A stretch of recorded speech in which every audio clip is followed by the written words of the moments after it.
예, 안녕하세요. 산일번지 부북 리뷰입니다. 오늘은 MB가 한반도 대운하를 최초로 주장했나?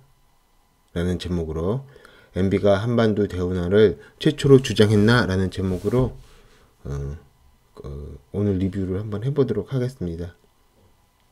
특별한 그 책은 아니고요. 그냥 요거 한번 알아본 거 같이 이야기를 나누는 정도. 심각한 건 아니에요. 그냥 간단, 이런 게 있었구나. 이 정도로 들어주셨으면 좋겠습니다. 그 이명박 대통령이 그 이제 대통령에 이제 당선될 때 그 한반도 대운하, 특히 이제 경부 운하를 한다고 그랬죠. 그래서 경부 운하 하면은 여기서 이제 한강까지, 그리고 한강에서 이제 낙동강까지 하고, 낙동강과 한강 사이에 그 조령 터널 이제 한 20km 정도 뚫는다, 이렇게 얘기를 했었어요. 근데 재밌는 게 그 MB가 이걸 최초로 이제 주장을 했는가? 그거는 아니라는 거죠. 그 당연한 얘기일 수도 있죠. 이제 이명박은 이제 정치인이고 이제 학자들 중에서 이제 주장하는 사람들이 있었겠고 그렇겠죠. 그래서 기본적인 취지는 뭐냐면은 그 내륙의 운하가 필요로 하다. 그 배가 이쪽 안까지 들어갈 필요가 있다. 이런 취지예요. 그래서 이 대운하라고 하는 거, 한마디로 말해서 이제 내륙에 이제 다닐 수 있는, 배가 다닐 수 있는 그 운하라고 하는 게 이제는 더 이상 없는 건가? 그런 이제 문제의식에서 이제 한번 이야기를 다뤄보도록 하겠습니다. 보시면은요, 이제 좋아요와 구독을 눌러주세요. 이게 이제 좋아요 표시고요, 구독 표시입니다. 눌러주시면은 도움이 됩니다. 도와주세요. 그리고 그다음에 주명건과 세종연구원이 먼저 주장. 그래서 이제 보면은요, 그 이명박 대통령이 이제 요 경부나 노선도를 이렇게 했는데 그게 새로운 주장이 아니다. 그가 신한국 소속 국회의원이었을 때, 이명박 대통령이 국회의원이었었죠. 종로구 국회의원이었어요. 그 예전에 제 친구 아빠죠. 저도 이제 종로에 살았었으니까 이명박 대통령이 이제 그 국회의원에 나왔을 때 제 친구 아버지 얘기예요. 친구 아버지가 그 손편지를 받았다는 거예요. 그러니까 이명박 대통령이 유권자들 있죠. 유권자들한테 하나하나 해가지고 그 손편지를 썼다고 그러더라고요. 그래서 친구 아버지가 원래는 그쪽 당을 잘 안 찍는데, 원래 당별로 거의 많이 찍잖아요, 사람들이. 찍는데 그 손편지를 받고 이명박 그 이제 당시 이제 그 국회의원에 출마한 이명박 대통령 이제 찍었다고 그러더라고요. 국회의원으로 당선됐다가 이제 다시 뭐 선거법 그걸로 이제 또 이제 나가셨죠. 근데 그 이야기가 있어요. 그러니까 이명박 대통령이 보면은 의외로 아이디어를 좀 존중한다, 이런 느낌이 있습니다. 그냥 열심히 선거하면 되지, 이게 아니라 이제 손편지 써야겠다 이렇게 생각하셨겠죠. 그렇게 하고, 그래서 좀 마음이 없던 분들도 마음을 많이 돌렸다, 그런 게 좀 이제 있으신 것 같아요. 그래서 먼저 주장하기로는 뭐냐, 1996년 7월 15대 국회 본회의에서 제안한 내용과 별반 다른 없는 내용으로, 없겠죠. 그 한 해 전인 1995년 세종대 부설 세종연구원이 내놓은 내륙주운, 이제 내륙에서 육지 안쪽에서 배로 이제 운항 같은 거 하자, 이러는 거죠. 건설론을 원용한 수준이었다. 이 전 시장은 시장 퇴임 1년 전부터 대선을 향한 정책적 승부수를 띄운 셈이다. 무슨 얘기인지는 모르겠네요. 아무튼 중요한 얘기는 뭐냐, 시장 퇴임 1년 전부터, 이건 무슨 얘기인지 모르겠지만은 이명박 대통령이 먼저 주장한 건 아니고 세종연구원이 주장하고, 이 세종연구원의 이제 주축이 이제 주명건 교수예요. 그래서 그러면 주명건 외 지음에서 물류혁명과 여기 있습니다. 물류혁명과 국토개조 전략 이렇게 해가지고 이렇게 나와 있어요. 우리도 운하를 개척하자. 또 경부 경안 운하와 물류혁명. 경부 운하는 이제 낙동강이고요. 낙동강이랑 그 한강이랑 있는 거고요. 그다음에 경안 운하는 이제 시화호랑 안양천이죠. 안양천 이렇게 해가지고 있는 거. 그거예요. 그러니까 아라뱃길보다 좀 길쭉한 그 경기도의 그 어떤 운하라고 보시면 되겠죠. 그걸 먼저 이제 주장을 한 거예요. 이제 이거 모르셨던 분은 또 재밌게 들으셨을 수 있겠죠. 아, 그렇구나.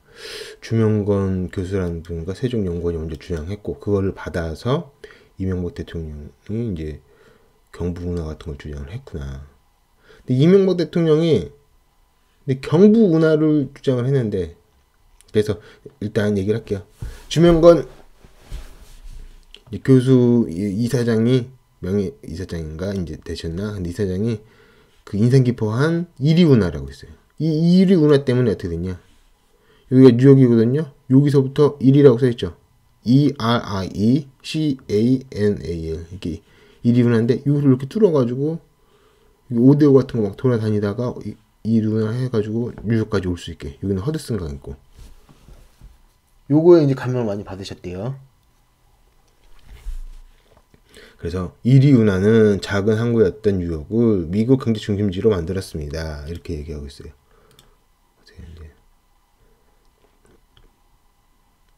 이 제안은 93년부터 시작된 세종연구원 물류혁명과 국토개조 전략 프로젝트의 산물이다. 이 프로젝트를 주도한 당시 주명건 세종대 이사장이었다. 이렇게 돼 있죠. 그리고 이제 주명건 교수가 한 말씀 얘기예요. 1위 운하는 작은 항구였던 뉴욕을 미국 경제 중심지로 만들었다. 이렇게 이제 보고 계시는 거예요. 자, 이제 그럼 보시면 또 이제 주명건 교수가 어떤 거 스케일이 크시고 호방하신 스타일인 것 같아요.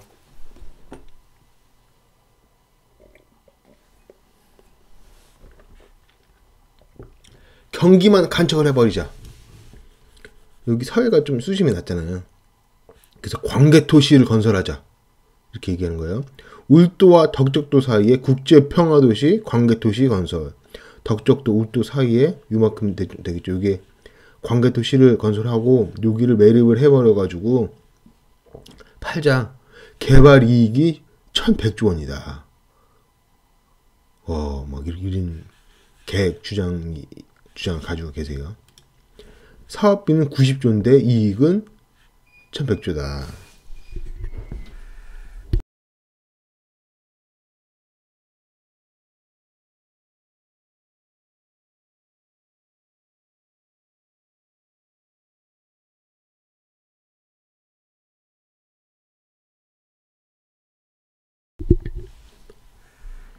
그러면 이제 이 교수님이 또 얘기하신 게 있어요.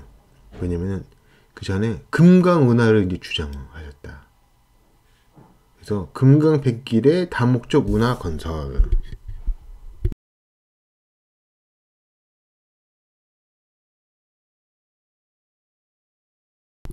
이렇게 돼 있죠.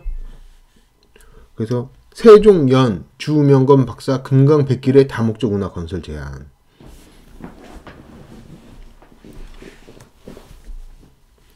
그래서 기본적인 취지는 한반도 대운하 느낌이 낙동강이랑 금강이랑 있는 거다. 그래서 보통 반대하시는 분들 얘기는 낙동강이랑 한강이랑 길쭉하게 왜 운하를 만드는 거 그냥 100길로 가면 돼.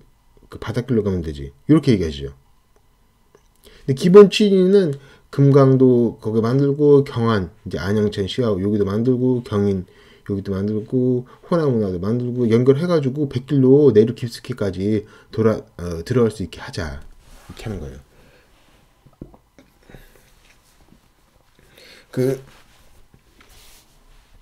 또 이제 잘 와 닿을 수 있는 예가 뭐냐면요. 고속버스 같은 거요. 고속버스 같은 거 타고 가다 이제 고속도로 가다 보시면은요. 이제 고속버스나 이제 승용차 타고 고속도로 가다 보시면은 트럭 같은 게 큰 게 있잖아요. 트럭 같은 게 큰 게 있는데 거기에 자동차가 실려 있는 거 있죠. 거기에 자동차 대수를 이제 하나 두 개 더 늘리려고 엄청 연구를 하는데 그게 한계가 있습니다.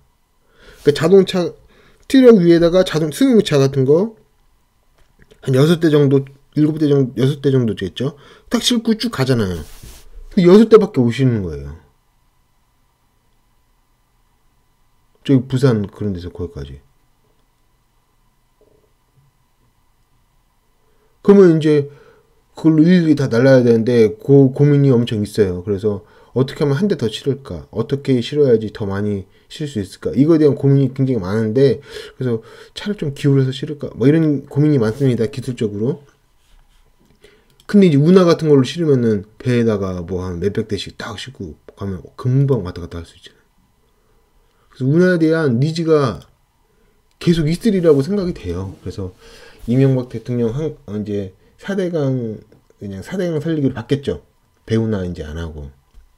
근데 과연 이제 그 내륙운하, 내륙 주운 요게 이제 한국에서는 이제 그냥 포기해야 될 것인가?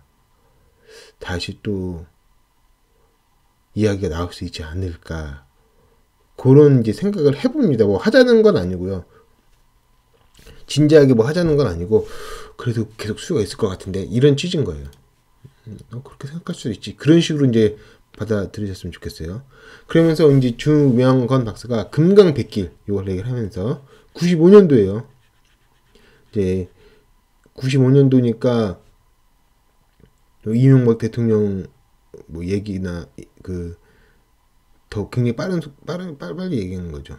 96년에 본회의에 발언하기 전에 이제 다 얘기를 했던 거죠. 금강운하 얘기를 하는데 보세요.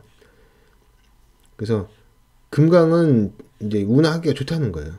해발 고도가 평탄하고 하산 개수 비가 많이 올 때와 적게 올 때의 강우량 비율이 1대 298로 전국에 가장 낮으면서 유속도 완만한 내륙수은 최적지다. 그래서 한번 봐야지 뭘 할 거 아니에요. 무슨 말인지 아시죠?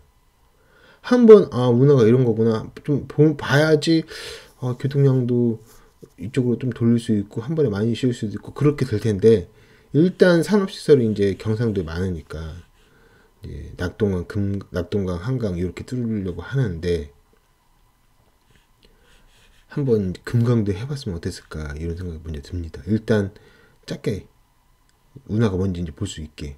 그래서 국민 설득이 되면은 일단 이거 먼저 성공을 하면은 낙동강이랑 금강이랑 또 뚫을 수 있는데. 그리고 그좀 얘기해 드릴게요. 그다음에 이제 주 박사가 얘기를 하시는 거예요. 또 성덕리를 지나면 금강 수위가 급격히 높아져 10km에 8가 상승하기 때문에 이제 요거는 중요하진 않다고 보고 좀 전문적인 거라고 보고 성덕리에 종합 물류 기지를 설치하고 배후에 내륙 항구 인천처럼 항구 인천 군산 부산 이런 것처럼 항구 신도시를 건설하는 게 바람직하다고 주장했다. 성덕리가 어딘지 궁금하시죠? 그럼 요거 이제 뭐 탐험을 하는 거예요. 그냥 뭐 보물찾기 하듯이 탐사를 하는 거예요. 그럼 요게 이제 세종시예요. 세종시. 보세요. 세종 특별자치시고요. 요 위쪽이 이제 그 이제 정부 청사 있는 데고 요게 이제 숲이에요. 수목원인가 숲. 그 여기 그 그냥 공터 비슷하게 돼 있는데 이제 나무 심고 여기서 사람들 쉬라고 한다는 거죠. 그건 이제 세종 특별자치시청 있고 여기 옆에 성덕리가 있는 거예요. 그래서 금강 이렇게 연결되어 있는데 여기에 이제 항구를 설치하자 이렇게 얘기하는 거예요. 신도시도 여기 설치하자고 하고 그런 얘기가 있다는 거예요. 주명건 박사 이쪽 위주로 해가지고 그 이명박 대통령이 실행하고 주명건 박사가 아이디어 내고 이렇게 결합돼가지고 이렇게 진행된 거라고 볼 수 있죠. 그게 이제 한반도 대운하 뭐 이렇게 추진됐었죠. 그리고 4대강도 요거의 어떤 작은 버전으로 해가지고 4대강 살리기 들어갔었죠. 그래서 요건 이제 받을만 하다 이 얘기입니다. 그래서 금남면 이렇게 있고 이때 이후에 이렇게 하자고 이후에 그 다음에 이제 세종시 이야기 나오고, 노무현 이제 2002년 이때 나오고, 2002년에 뭐 수도 뭐 이전하자 얘기 나오고, 그 다음에 그 다음에 그 헌법 간수헌법이다. 서울이 수도인 거는. 그래가지고 좀 쭈그러들었다가 다시 행정부만 이전하기로 하고, 그 다음에 최근에 이제 개헌론이 또 있고, 그래서 쭉 이어져 있는 거죠. 이게 95년에 이제 주명건 교수는 95년도니까 20년도 넘었네요. 그때 이제 여기다가 항구를 건설하자, 내륙항. 그 다음 여기는 운하를 만들자, 내륙운하 얘기를 나온 거죠. 재밌지 않아요? 그 경부운하, 어떻게 보면 경부운하보다 빠른 이렇게 얘기가 나온 거죠. 근데 재밌는 거는 이제 주명건 교수는 성덕리에다가 금남면 성덕리에 운하를 건설하자고 그랬잖아요. 근데 이해찬이라고 해가지고 세종시 이제 국회의원이죠. 엄청 다선이죠. 원래는 서울의 관악구 쪽에 이제 관악구인가요? 거기에 국회의원 하시다가 총리도 하시고, 충청도 출신이시죠. 충청 출신인데 여기 세종시 국회의원 출마하시면서 세종역, KTX 세종역을 한다고 그랬어요. 근데 대전에도 KTX역이 있고, 저 오송에도 충북 그 오송에도 KTX역이 있어요. 그래서 중복이다. 그래서 반대하는 얘기가 많았습니다. 그런데 일단 세종 유권자들의 표를 이제 얻기 위해서 주장을 하시고, 그래 당선되셨어요. 뭐라고 주장을 하셨냐?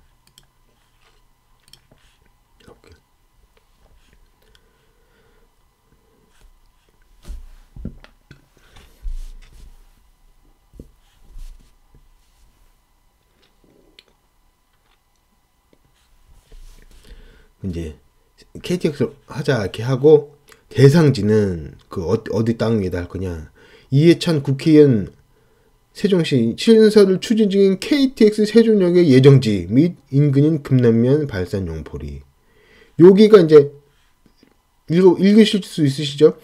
그러니까 금남면 발산 용포리, 발산리 용포리에, 용포리가 세종시 KTX 세종역의 예정지 그 인근이다. 그러니까 그쪽에 이제 여기 들어설 거다, 이 얘기를 하는 거잖아요.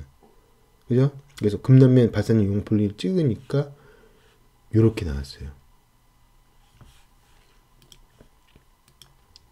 그럼 재밌는 게, 아까 보면 성덕리가 여기 있죠. 성덕리 써있죠. 요게 이제 운하 얘기 나온 거고, 요게 이제 세종시 그 KTX역, KTX 세종역 여기가 얘기 나온 거고, 그리고 KTX역은 여기는 다 산으로, 이쪽 있잖아요. 다 산 속에 들어있는 거예요. 그 길이, KTX 기차길이. 그리고 여기만 나와 있어요. 그래서 지을 데가 이쪽밖에 없어요. 이쪽에다 짓는다고 하면은. 그래서 거의 요게 지어진다고 보시면 될 것 같아요. 그리고 이제 중첩이 된다 이 얘기예요. 이 내용의 요지는. 성덕리는 여기다가 뭐 내리구나 얘기했었고, 여기다가는 KTX 세종역 얘기했었는데 좀 바로 옆이네. 이렇게 볼 수 있다는 거죠.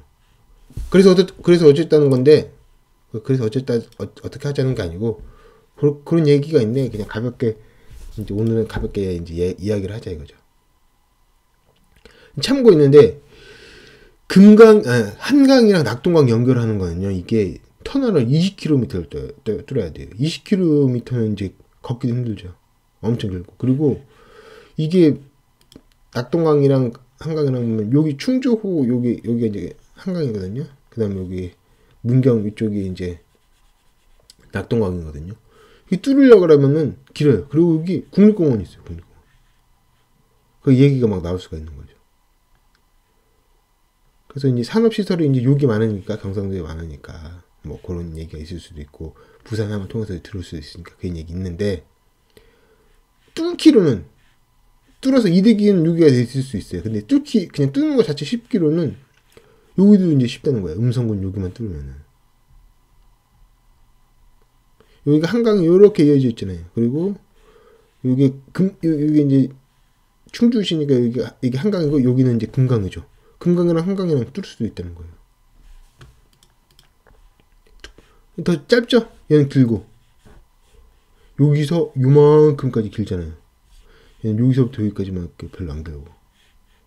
그래서 뚫는 거 쉽기는 이게 쉽다. 여기 산도 국립공원도 없고 여기 산이 막 1000m 막 이래요.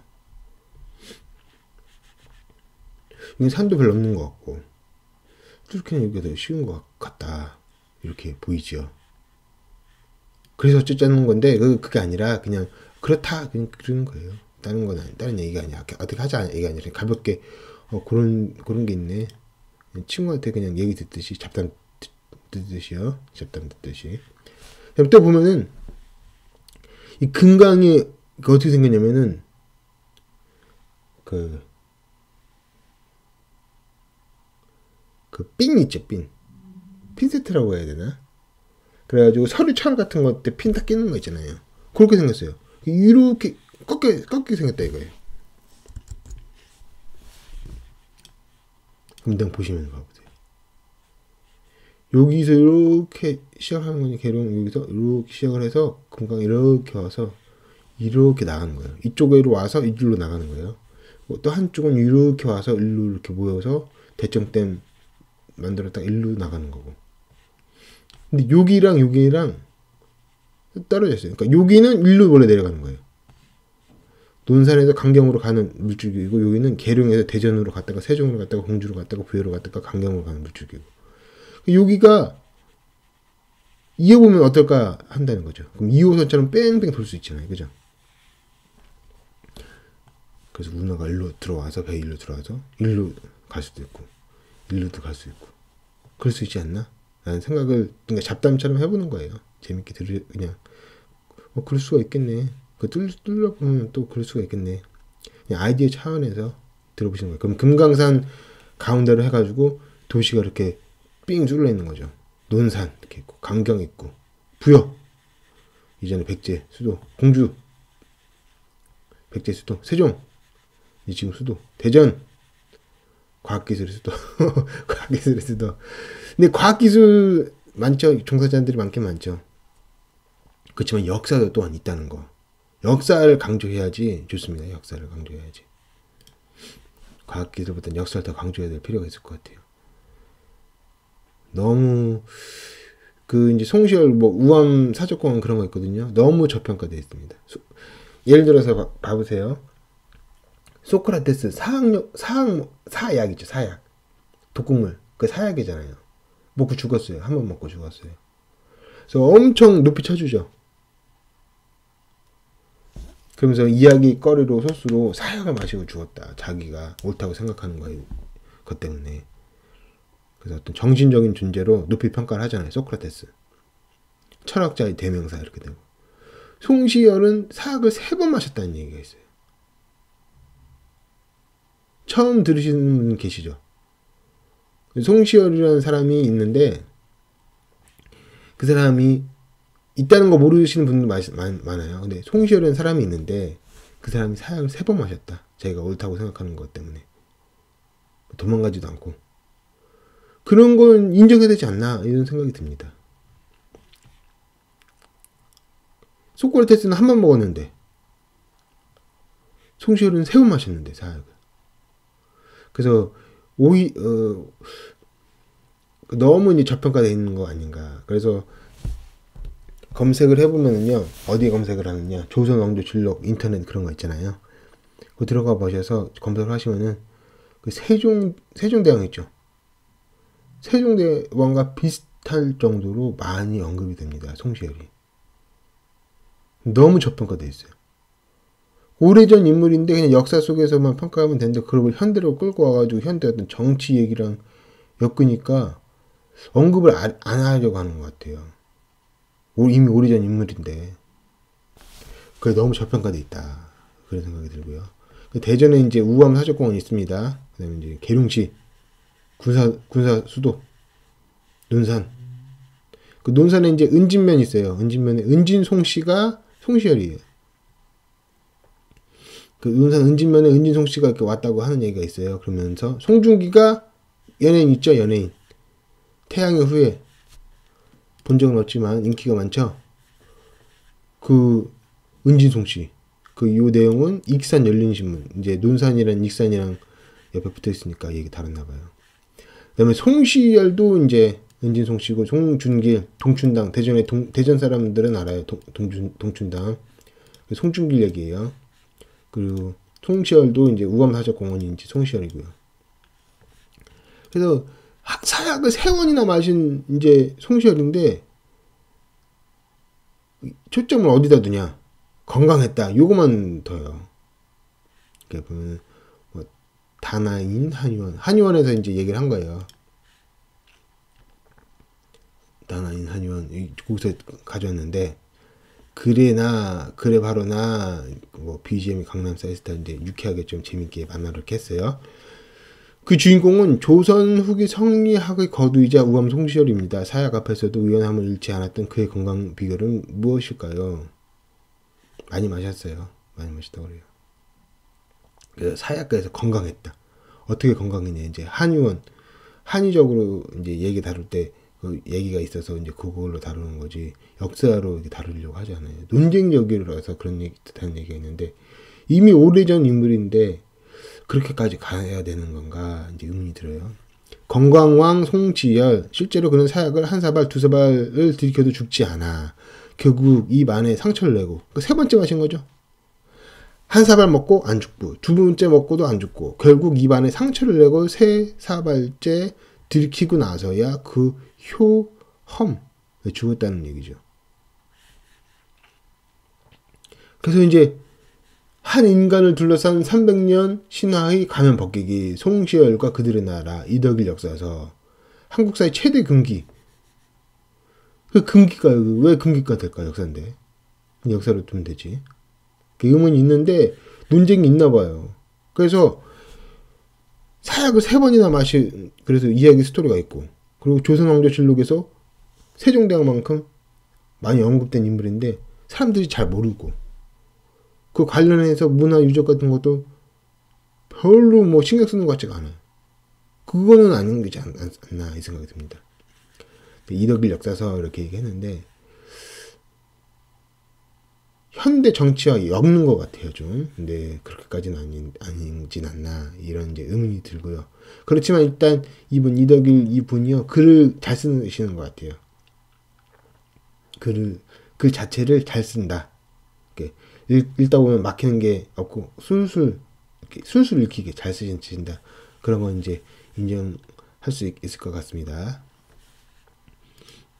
너무 현대 정치로 끌고 와서 좀 그런 게 있고요. 그럼 송시열이 이제 노론이라고 하거든요. 노론.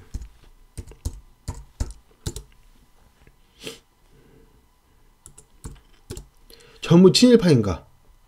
그러면 이제 노론이, 송시열 이 계열이 이제 노론이거든요. 노론이 그 대전에도 많이 있고 논산에도 많이 있고 공주 쪽에도 있고 그랬어요. 그럼 이제 다 전부 친일파인가?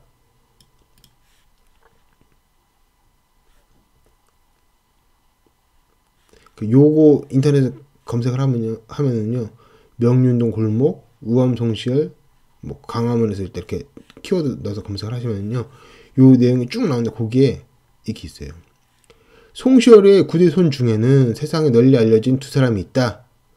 일제의 강제에 의한 을사능약 파기와 을사오적의 처단을 주장하면서 스스로 음독자결, 목숨을 끊었다는 거예요. 순국하신 연재 송병선 선생. 그 송시열 후손 중에는 이제 이렇게 애국자가 있었다는 거예요. 또 다른 이완용과 함께 매국의 대명사가 된 손병준이 2번째다. 송병준은 어머니가 기생 출신이라 적자가 아닌 서얼이었다. 그래서 반감과 그 차별에 대한 반감이 있었다. 이렇게 얘기를 하시는 거예요. 그 노론, 조선시대 이제 후기에 노론이 주류였다. 근데 친일을 했다. 그거는 설득력이 떨어지는 거예요, 일단. 왜냐면은 자기가 주류인데 외부 세력이 들어오는 걸 그거를 반길까요? 자기가 비주류여야지 외부 세력이 와서 충격이 와서 기존 질서가 부서지는 거를 이제 원하죠. 그죠? 그럼 송병준은 왜 친일 매국노가 되었을까? 여기서 하면서 조선 사회의 차별에 대한 반감이 있었다. 서울 출신에 대한. 노론이 이제 주류였다면서요. 그래서 어떻게 노론이 친일 세력이 될 수가 있겠습니까? 좀 맞지가 않죠? 케이스 바이 케이스거나 좀 억지로 그렇게 역내하는 느낌이 있습니다. 그래서 결론은 이제 경부 운하해서 충청 운하, 한반도에 이제 내륙 이제 운하 요 얘기 나오다가 여기까지 왔는데요. 충청 운하를 먼저 했었으면 어땠을까? 그럼 사람들이 괜찮네, 일단 할 수 있고, 그거를 기준으로 해서 조령터널 20km 터널 연결하는 거, 요거를 또 국민 설득하기 쉽지 않았을까? 하나도 못 봤는데 확 하자고 하니까 그게 좀 먼 감이 있지 않았나. 그 다음에 이제 강원도에서 서해까지 운하는 어떨까? 미국에서 이제 셰일가스가 있거든요. 셰일가스가 이렇게 와서 여기서 또 연결을 해서 이렇게 연결해서 만들면은 또 괜찮지 않을까, 이런 생각이 듭니다. 그냥 그 진지한 얘기는 아니고요. 그냥 잡담처럼 친구랑 대화 나누듯이 잡담처럼 이렇게 얘기를 나눠봤습니다. 그래서 이쯤에서 마치고요. 다시 한번 또 나중에 대운하, 운하 요 얘기가 나올 수가 있어요. 그때 충청 운하, 경부 운하 요거에 대해서 지금 얘기했던 내용 한번 뭐 상기하시면서 도움이 되셨으면 좋겠습니다. 어떻게 될까 개인적으로 궁금합니다. 좋아요와 구독을 또 눌러주세요. 마지막에 얘기를 부탁드립니다. 이게 표시가 좋아요고요. 이게 구독이고요. 눌러주시면 도움이 됩니다.